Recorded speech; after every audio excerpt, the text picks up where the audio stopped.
There are an infinite number of universes where every possibility is played out. In some, books have always existed. In others, books have never existed. And in one universe, books have just been invented. Unfortunately, current affair shows exist in every universe.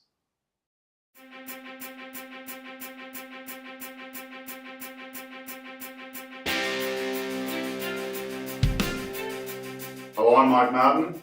Welcome to Live Tonight.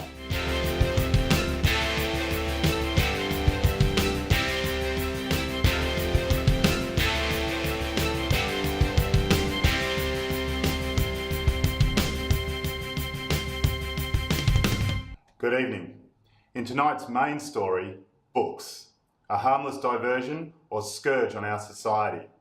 Some think this new fad is benign, but there is mounting evidence that books are destroying our families and communities. Live Tonight's senior investigative reporter, Marissa Shields, has compiled the following report on this alarming new trend. I'm standing in Pont Court. It looks like a normal, healthy suburban street, but behind me in this house lives the Thompson family. Their story is sadly familiar as books are tearing apart more and more families. Mrs. Thompson, you're a mother of three. How have books affected your family? It's our oldest who's been most affected, Ellie. She spends most of her time on her own. We can't get them away from her. We've tried everything, all the games, Instagram. VR, total immersion, Fortnite, everything.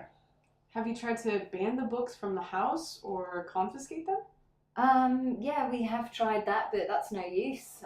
They just keep popping up. And if we take them off her, she goes crazy. How has all of this affected your other child? Well, he tried a book once, but luckily he wasn't interested, so he's very well adjusted. We love him so much, but we do still worry that he could turn out like that. Ellie.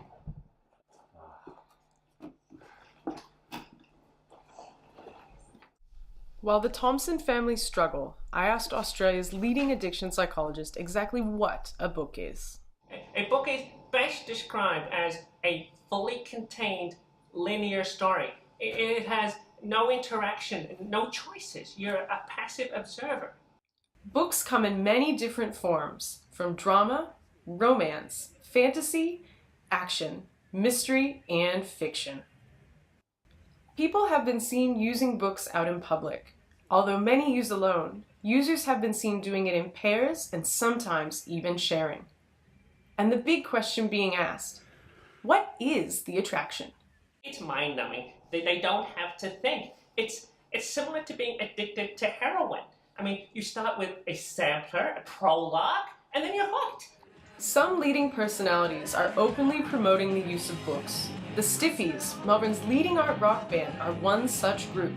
Their latest release, Books Gets to Ladies, went straight to #1 on the area charts and has stayed there for the last 17 weeks. Their groupies, or bookies as they call them, are often seen waving books at their gigs. In a rare interview, the Stiffies explain their controversial position on books. We don't know what the problem is, to be honest. We don't understand what the problem is. Let the kids do what they want, that's what we say. Just sit around and be quiet and read your books. Yeah. Sex books and rock and roll, baby! That's right, sex books and rock and roll. Yeah! Yeah! Yeah! While this fad seems to be sweeping the nation, the medical industry has grave concerns. The impact of books on the young body can be devastating. When one reads a book, there's essentially no movement at all, so the spine just locks up. And I'm most worried about the impact of books on the eye. Now, long periods of exposure can cause retinitis keratoconus. It can make you go blind. Unfortunately, it appears that these dire warnings are falling on deaf ears. Book addicts resort to whatever means necessary to get their fix. Got any books? Yeah, mate. Got kids' books, non-fiction. What are you after? Non-fiction. Yeah.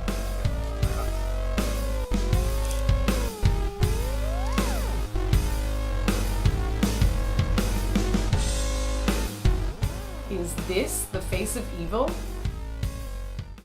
The Victorian Police declined an interview, but Life Tonight received the following correspondence. It highlights that they have concerns about unscrupulous book deals and antisocial behaviour. Demerit points will be applied for reading a book and driving. and a clear warning. If you read and drive, you're a bloody idiot. Even the fire brigade have concerns about books. It's becoming more and more of a problem. People are reading books by candlelight. Being careless, whoosh, fire starts. It only takes a couple of seconds. The only good fire is a book fire. I'm downtown, and I've been asking the people what they think about books.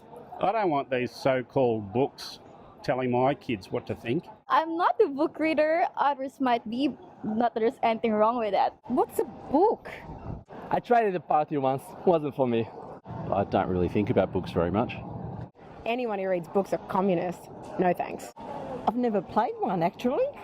About books, I don't know. I think it's terrible. These books are destroying our society. We should take them all and burn them. Well, an overwhelming response from the people. Back to you in the studio, Mike. A very disturbing report. Looks like we might all be better off if we just burned our books. Tune in tomorrow night for our exclusive report on abandoned shopping trolleys and their impact on the brown spotted quoll. I'm Mike Martin. Good night.